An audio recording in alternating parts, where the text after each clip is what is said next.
Hi there! Today is the fourth of many episodes in this series talking about smaller portions of history that changed the gaming industry. Today, we're going to talk about Irem, a company you might know from titles such as RType, Moon Patrol, and many more. I'm your host, Fortifier. And my name is Caleb. And welcome to the fourth Ready Go Gaming Show special.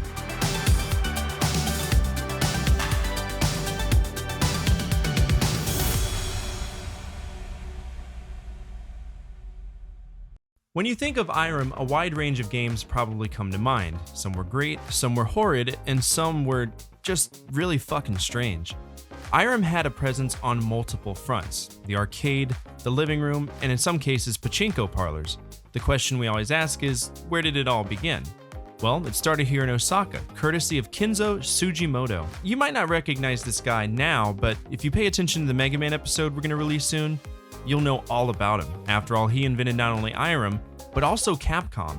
His original business plan was to sell arcade machines at cotton candy stores, but if you recall, the early landscape for arcade games was very primitive. At best, these were novel attempts at making electronic entertainment, and it wasn't at all representative of what the late 70s and early 80s would produce. That's exactly why when Sugimoto decided to commit to the game industry, he would initially focus on games such as pachinko machines. Pachinko is a very Japanese concept. Gambling is mostly illegal in Japan, so this unique style of gaming was the Japanese workaround to risk and reward in a recreational sense. In America, you have slot machines. In Japan, they have pachinko. To play these games, you put money in, you get balls. Not just a couple of balls, more like 100 balls. The machines themselves play like pinball machines, and when you turn the activation knob or dial, balls start shooting out into the playfield. Your objective is to score more balls. It just keeps going, and if you find your sweet spot, you should be able to entertain yourself for hours. It's phenomenal to see how far along these games have come, and if you ever get a chance to visit Japan, stop by a pachinko parlor. You'll probably last about 10 seconds before your eardrums are ruptured and your clothes reek of cheap cigarettes, but it'll be a good fun time. The important thing for us about pachinko is that it dates back to the 1920s. It was a staple of Japanese recreation culture, and as such, Sugimoto's store was a massive success. With it being successful, Sugimoto established IPM Co. Limited. IPM stood for International Playing Machines, with the same concept Sugimoto established in Osaka, but on a much larger scale. Now it's the mid-70s. Again, arcade games were very minimal, but in 1972, Atari released Pong. Pong was a worldwide success and aligned with the entire purpose of the first generation of gaming. But in this case, we're focusing on the arcades. Pong was successful, and so was their follow-up that came around in 1976 known as Breakout. The success of Atari's early games established a route for many other companies to dip their toes in a very lucrative market. IPM was no exception. So in traditional capitalist fashion, IPM joined the fray. In 1976, popular arcade titles included a mixture of electromechanical games from Namco, such as F1, and arcade games such as Taito's Ballpark, which in reality was a clone copy of Tornado Baseball by Midway. Atari, Midway, Taito, Sega, Namco, and all of these other companies were really paving the way to the golden age of the arcade. They just didn't know it. IPM needed an edge. They made very coarse games, novelty pachinko titles, but the true attractive power of arcade games literally comes from the graphics presentation to the user, which is why IPM partnered with Nanao Corporation to produce CRT monitors. With a way to allow customers to interface with their games, it was time to enter the arcade market. Jump to 1977, and IPM is officially ready to join the fray as an arcade developer. Again, numerous arcade titles are being pumped out, and everyone is striving to be the best. But here's the issue. Taito, you know, that company that made Ballpark? Well, they had this thing called Space Monster. It was an electromechanical game with a rifle, and you pretty much just shot things. Given the age of this game, it's hard to find information about it, but the concept, which translated to the arcade, was a blessing for Taito. They would take that one versus many concept, add in a fixed amount of enemies slowly working towards the players who could move around left and right. The player would then shoot the aliens, and with every death, the game would get faster and faster. In other words, Taito released one of the highest grossing arcade games of all time, Space Invaders, and kicked off the golden age of the arcade. IPM, who had just entered the market, basically said, oh hey, that's Breakout, but with aliens. Let's make that and not even pretend to make our own game. Just name it IPM Invader. Other than that game, most of their titles were just abhorrent attempts at entertainment. For example, Piccolo, Power Block, some shitty Mahjong games, and a ripoff of Sega's Head On. Plus, to make matters worse, they got a nasty gram from a company called IBM that said, "Hey, your company sounds way too much like our company, and your products are kind of poopy, so in order to avoid confusion, you should change your name, okay?" In response to this, IBM changed their name to Irem. A lot of people don't know, but Irem is actually an acronym. It stands for International Rental Electronics Machines. Too wordy. Let's stick with Irem. And even though we took some creative liberty in that scenario, in reality things really weren't going that well for Irem. Their clone of Space Invaders didn't sell well and Tsujimoto was blamed for it. But that's fine because Tsujimoto, being the total mad lad that he was, had a secret plan. He was the chairman of Irem, but in 1979 he created IRM Corporation, the early iteration of Capcom. So when he left, Irem was literally the last thing probably on his mind. it wouldn't be until the 1980s that Irem would come up with a concept that stuck, known as Moon Patrol, and in 1982, Irem finally had a game that caught global attention. It was simple. You control a moon buggy, you shoot things, and for some reason, it was a massively successful game. So much so that when it came to America, Williams Entertainment, the same people who made Defender and Joust, licensed it from Irem to garner exposure. To sweeten the pot, Atari even ported the game to a fuck ton of consoles, and in the second generation of gaming, you knew you made it if Atari ported your game, and they didn't stop there. Why stop with just one successful game? Why not make one of the first games where you run around and clock the shit out of people? A beat 'em up, if you will. Let's call it Kung Fu Master. Why not re-attack this new shoot 'em up genre that Taito all but invented? Well, luckily for us, we need to think about our own concept because old Konami just made a game called Gradius and people loved it. So let's make our own Gradius game and slap a title on it. How about RType? Man, RType. This is easily one of the most influential juggernauts of the horizontal shoot 'em up genre. A game that stood tall amongst other titans in the genre. Carrier Airwing, Scramble, and Gradius, Parodius, Fantasy Zone, and Defender. And where Moon Patrol piqued the interest of Williams and Atari during the second generation of gaming, RType garnered the attention of Nintendo, the undisputed champion of the third generation of gaming. And if you know anything about the third generation of gaming, there were two companies you needed to have on your side, Nintendo and Sega.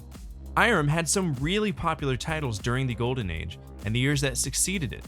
And with Nintendo licensing the American release of RType, Irem was a company that was worth keeping.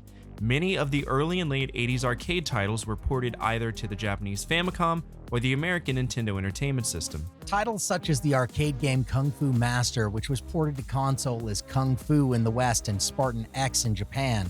Games such as Deadly Towers, Holy Diver, 10-Yard Fight, Spelunker, cult classics like Hammer and Harry, Metal Storm, and one of Fort's favorite games, Kickle Cubicle.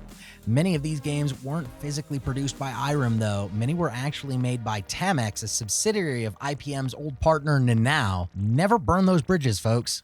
By the time the late 80s rolled around, Irem was a very well-known name and felt the need to make an American office in Washington in 1989. Through this time, they continued to work on games for various consoles all the way up till 1994, where they randomly decided to cease development on video games for 2 years. From this random hiatus to stop making games and an even more random decision to return to Japan, a few good things did happen. Some people were fired due to inactivity. I mean, Irem did make games, but not nearly at the capacity that was viable financially for the company. Their brief stint away from the market kind of ruined it. Oh, and one other thing. Kenzo Sugimoto created another great company called Nazca Corporation.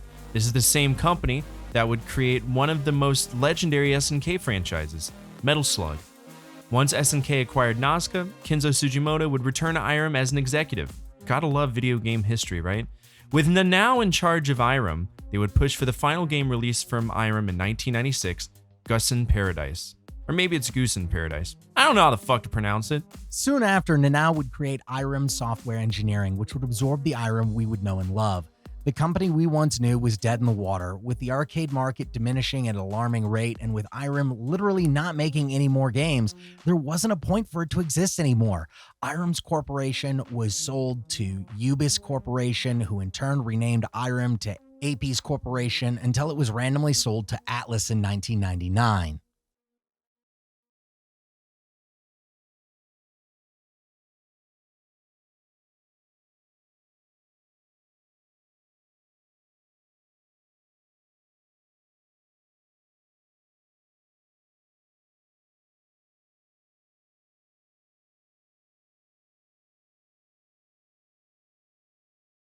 Now's when we sit down and talk about the franchises that Irem put out into the world. But here's the deal. Irem was a developer as well as a publisher. So for the purpose of this episode, we're going to talk about the ones that we think really made an impact on the history of Irem. So if you get a chance, go out and experience all the games Irem created in the arcades. But trust me, some of them are just easier to miss out on. That's like a personal endorsement. There's some really bad ones out there. But when it comes to franchises, well, there really aren't that many, so we'll only be talking about the most successful or well-known titles from Irem. Ready? Let's begin. Gekishaboy is an oddball cult classic game that was solely released in Japan for the PC Engine in 1992. In this game, you play as David Goldman, photographer, and you take pictures of things around you in an environment you can interact with 100% of the time. It's one of those cult classic games, and the plot is fucking insane. You go to school in Los Angeles to learn how to take pictures, but then your parents die in a plane crash. A 16-bit game where your family dies in a plane crash. Holy shit. Your family notices that you're severely depressed and contacts the dean of the school that you attend, who gives you money and a challenge to go take pictures around the world in 8 locations. If you get all 8 pictures he requests, you win, and in turn graduate from the Los Angeles Photography School. And that's the overall story of the game. You go through levels navigating David to find unique opportunities to take pictures. By the way, David looks like a 100% unadulterated crack addict. It's a concept that's really strange, but it was enough to garner a re-release on the PlayStation 1 in 2002 called The Cameraman Gekishaboy Omakefu. I hope I didn't slaughter that. It was cool because it had co-op mode where you could play as a female protagonist, and in the end there was a sequel release for the PS2 called Polaroid Pete, but it's like fucking really obscure. Even finding information about its European release is all but impossible, but it was released in Japan. Honestly, give it a shake, it's not that bad, just David is weird. Irem was known for shaking up the shoot-'em-up genre. Honestly, like 50% of their shoot-'em-ups, aka shmups, were side-scrolling. Gun Force was no exception. Released in 1991, this side-scrolling action shooting game was a massive hit in Japan, being the 10th most successful arcade table in 1991. Problems came when it was ported to the SNES by Bit Studios, which up to this point had solely made games for the Game Boy. Their rogues gallery of quality content included tragically bad Game Boy games and infamously horrible Sega Genesis games, such as Terminator 2 Judgment Day, Mary Shelley's Frankenstein, and No Escape. Also bottom shelf budget IPs such as Wolverine Animanium Rage, Genocide 2, or T-Mech for the 32X. When you think of the worst with LJN or even Flying Edge, thank Bit Studios for their contributions. Fun fact, Bit Studios was supposed to port Jet Force Gemini to the Game Boy Color. Wrap your head around that one. But returning to Gun Force, it really was fun in the arcades, but not so much on the SNES. The issue is, it's like a slowed down, annoying Contra. It did receive a sequel in 1994's Gun Force 2, and in the arcade spectrum, many people consider it a spiritual predecessor to Metal Slug. In the game, you rescue POWs and collect medals. So in some fashion, this is Metal Slug Zero, which isn't surprising because Atsushi Karuka, a producer for Platinum Games, said that he worked on both Metal Slug and Gun Force 2. Every company has a platformer. Namco had Dig Dug, Capcom had Mega Man, and Taito had Bubble Bobble. Irem had Hammer and Harry, or in Japan, he was known as Gen the Carpenter. You bet your left nut, I'm here to talk about it. Everybody's always hijacking my scenes, so now I'm here turning the tables.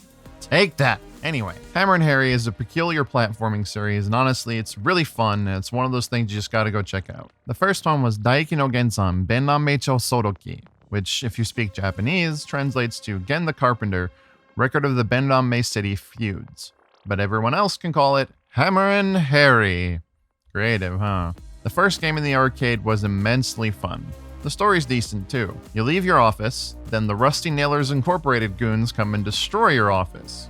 And you, being the mad lad that you are, simply smile and say, "Hammer time." With your massive wood hammer, you go on a John Wick-style adventure through a few levels. It's great in the arcade, but sadly the Famicom release was a little downscaled. It's understandable, but guess what? It's still fun. If you want to play this on the NES, though, it was only released in English on the UK market. Sorry, bro. Then we had a spin-off with Hammer and Harry Ghost Building Company for the Game Boy, and yes, before we insult it, it's really downscaled, but the beauty of Irem is that for the most part, they were really great at taking arcade games and porting them to lower standard consoles and handhelds, provided they were the people who did it. And in most cases, it was either Irem, Atlas, Bit Studios, or Tamtex, and if Irem was the company that managed to pull it off, then 80% of the time, it was a badass experience. This Game Boy title wasn't bad at all, and it plays just as smoothly as the Famicom entry, albeit with a different story. But again, it wasn't released in the US. This time it was only in Japan and Germany. Tut mir leid, Bruder. Then we hopped into the 16-bit scene with Ganbare Daiku no Gensan, which translates to Go For It, Gen the Carpenter, a Japanese exclusive that starts off with your home being fucking bombed. Yes, this actually occurs in a traditional Hammer and Harry style. It's hammer time! The game is charming, and the sound people make when you hit them, it's hilarious. It's somewhere between a goat falling over and getting kicked in the nuts at 50 miles per hour. I love it. There are even a few more games in this series, with the most contemporary being Ikuse Gensan Yuyake Daiku Monogatari, which means Let's Do It, Gen, Sunset Carpentry Story, in 2008. The shame that Irem isn't as active as they used to be, because this is a time-cherished cult classic that should definitely be on your radar. Another shmup. This time, oddly enough, it was vertical and also very closely related to RType, which we'll cover in a second. And as with all shoot-em-ups, there has to be a gimmick. Hell, even Capcom's 1942 had a gimmick enough to justify making a whole game around it, and that was one of the pioneers, much like Xevious and various other titles. Image Fight, released in 1988, was a massively successful Irem title released on 4 different consoles, but in America, it was only released in the arcades and the Nintendo Entertainment System. It came out a year after RType, so it was kind of riding the wave of success, and the gimmick in the title were that these pods were attached to your ship. Depending on what color you got from a power-up, depends on the power-up that you received. You could get the red pod that changes direction based on the movement of the ship, or the blue pod that always oriented to the front. You can obtain up to 3 pods, allowing your simple ship to be an absolute annihilator of space entities. It's a must-play for the Irem library if you like shoot-em-ups. It did generate a sequel in 1992, but again, only in Japan. It was known as Image Fight 2 Operation Deep Striker, and it was made exclusively for the PC Engine Super CD-ROM 2. That means it's going to be expensive, but if you can get your hands on it, it's worth it. By the way, the guy who created Radiant Silvergun even said that this game inspired him to make Radiant Silvergun, so definitely go check it out. This one is another one of those Irem oddities. In Japan, it was known as the wonderful Yanchamaru. But in America, it was known as Kid Nikki Radical Ninja. It's one of those stereotypical one-size-fits-all third-generation platform action shooting games that the NES was grossly familiar with. As an arcade game, it enjoyed mild success, mostly from Data East helping promote it outside of Japan. It was ported to the NES, Commodore 64, and Apple II. Hilariously, and yes, this is an authentic example of Irem Data East shady advertising, the back cover of Kid Nikki for the NES has screenshots of the arcade game that they tried to pass off as the next graphics. And even though customers were bamboozled, ironically, it was one of the more successful NES games by Data East. There would be 2 sequels, both of which were for the Famicom, and they are all extremely different. The final game would be on the Game Boy in 1991, but after that, the games were all but done. Oh well. Irem might have piggybacked on the success of many other companies, for example Gradius and the side-scrolling shooting genre that they pretty much milked fucking dry to no end, but did you know that Irem practically created a genre in 1984? The game was called Kung Fu Master, or Spartan X for the arcades. You might not know, but this game was based on a film from Jackie Chan in the 80s called Spartan X, or more commonly referred to as Wheels on Meals. No, I didn't have a stroke. It's Wheels on Meals. Trust me. But if you actually play the game, it seems to tie more into Game of Death from Bruce Lee, an endless onslaught of enemies. Sign me up. Wait, this is unique? Why, yes it is. It's the birth of the beat-em-up and brawler genre courtesy of Irem and Data East. And you've probably played it too. After all, once it was released worldwide as Nintendo's Kung Fu and was one of the highest-selling NES games to the tune of 3.5 million copies. It was followed up in 1991 with Spartan X2, but that never left Japan and was solely published to the Famicom. The developer of this game Takashi Nishiyama, who originally made Moon Patrol and also made both Kung Fu titles, made a spiritual successor for Irem, but ended up working for Capcom instead. This title was known as Trojan and was one of the first games ported to the NES by Capcom. Another spiritual successor was made by Data East and was known as Vigilante, which is an absolute no-bullshit brawler and pioneer of the industry. It started out as Beyond Kung Fu, Return of the Master, and was reworked into Vigilante. And to be honest, given the number of ports the game received, you can safely assume this game was a massive success. And in conjunction with that, Vigilante in its own way networked a lot of amazing companies. Emerald Software worked on home computer variances, Arc System Works along with Sega ported the Sega Master System port, US Gold handled the European releases, and Clover released the MSX version. NEC also had their port for the TG16, and it was equally as successful. Trust me, check it out. Like golf? Sure you do. If you want a solid golf experience, check out Major Title for the arcade and SNES. In all honesty, it's a lot like Neo Turf Masters. So if you're into that, check it out. It's fun and highly rated for that reason. There's also a sequel called Major Title 2 Tournament Leader, but if you look into it for the US, it's called the Irem Skins game. No clue why. Maybe it's some weird golf lingo. What do you get when you take the elements of Gradius that were massively successful, take the insanely weird artwork of H.R. Geiger, and incorporate aliens with a heaping serving of difficulty, all while sprinkling the allure of the arcade? You get one of the most successful horizontal shooters of all time, RType. The first game was released in 1987 and was simply called RType, with you, the player, controlling the R9 Arrowhead. Your job is to destroy the Beto, an alien race attempting to destroy mankind. Remember how we said that Image Fight was a spin-off of RType? Remember how we mentioned that you had a ball you can control and spin around and use to your strategic advantage? Well, it started here. Instead, it's not called a pod, it's called a force. And as you collect more and more of these force power-ups, your force gets stronger and stronger. But if you die, you run the risk of losing all of your force. The original RType, again, was no bullshit one of the most memorable and influential games of the genre. So much so that when it came time to release it to consumers in the console market, Hudson Soft went out of their way to break the game into RType 1 and RType 2 to provide consumers the full arcade experience. No limitations here. It's also been replicated and remade a number of times, known as RType Dimensions on the Xbox Live Arcade, which also included the sequel, RType 2. RType 2 was a massive improvement on a game that was already a badass experience. They made it more difficult, enemies were more unpredictable, and as expected in the Japanese gaming market, bullets were multiplying. At this point in the late 80s, bullet hells would start to manifest as an extra challenge for consumers. It's not full-up bullet hell, but it definitely was a stepping stone towards it. Weirdly enough, this game didn't immediately receive ports, and by the time it did, 10 years had passed. Well, I mean, kind of. There was a pseudo-port of RType 2, but again, it's kind of weird.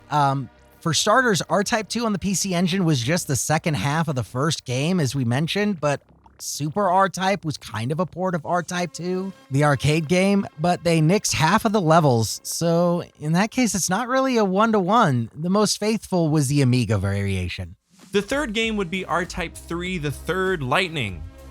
What a dumb fucking name. Anyway, stupid name, and for the first time in the series, a direct-to-console sequel. The only major change in this title was the addition of different forces. Then we hop to the first attempt at 3D with RType Delta for the PS1 in 1999. It's very cumbersome, but it's considered generally successful. It was a very ambitious jump to try to move this classic side-scroller to the 3D realm in the 90s, but they did manage to do it. The concept was pretty tough to tie in as well, and Koichi Kita, who is the designer, stated that he was grossly uncomfortable working with the 3D, and that the forces looked unappealing and fake, but in the end they managed to do it, so good on them. Now it's time for the PS2, and to wrap up this legendary series by bringing all 101 previous RType ships and throwing them into one final game. Final, right? Let's call it RType Final. This PS2 entry was meant to be the final entry in the franchise, but money's got a money, so in reality it ended up just being another game. At least it was fun. There would be 2 more final entries, with Final 2 and its free upgrade Final 3 being made by Grisella. There would be a number of spin-offs, for example, Armored Police Unit Gallop, and of course, Image Fight that we mentioned earlier, but there were some more as well. RType Leo would remove the Force, instead opting for simple power-ups, and RType Tactics would be the biggest departure in the franchise. As the title implies, it was a turn-based strategy game for the PSP, and no, it was not successful, but they still managed to shit out a Japanese exclusive sequel in 2009. Another key entry would be the compilation title, RTypes, for the PS1. This game featured arcade conversions of both RType 1 and RType 2, and it's been a very long time since we've seen anybody do anything with RType, and given Irem's current situation and lack of interest in game development, there's a good chance we'll never see another title again. But hey, massively successful franchise that established a genre and tons of great arcade memories? Sign me up. Do you like obscure Japanese games that have strange names but a weird charm about them? Do you like steampunk games because you belong to a niche market that rarely is represented in gaming? Then look no farther than Steambot Chronicles for the PS2. It's a 2005 action RPG that was created during the later life of Irem. Atlas, the same folks that brought us Megami Tensei, published this awkward gem for us American consumers. It's just a strange game that was weirdly successful. There was supposed to be a sequel called Bumpy Trot 2, but it was canceled.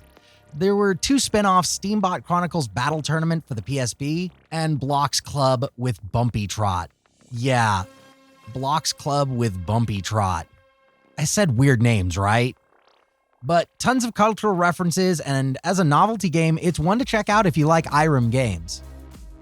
The final game on this list is kind of a personal choice for me, Undercover Cops. It was a beat-em-up that was developed by Irem. It was their first attempt at a modern beat-em-up, and it was wonderful. To me, at least, it was almost on par with Streets of Rage on the Super Nintendo, or well, the Super Famicom. One fun fact is that the developers that made it would be the same to break off and work under Sugimoto's Nazca Corporation, creators of Metal Slug. So when you see the artwork, just know that this for the most part is where the developers got their start.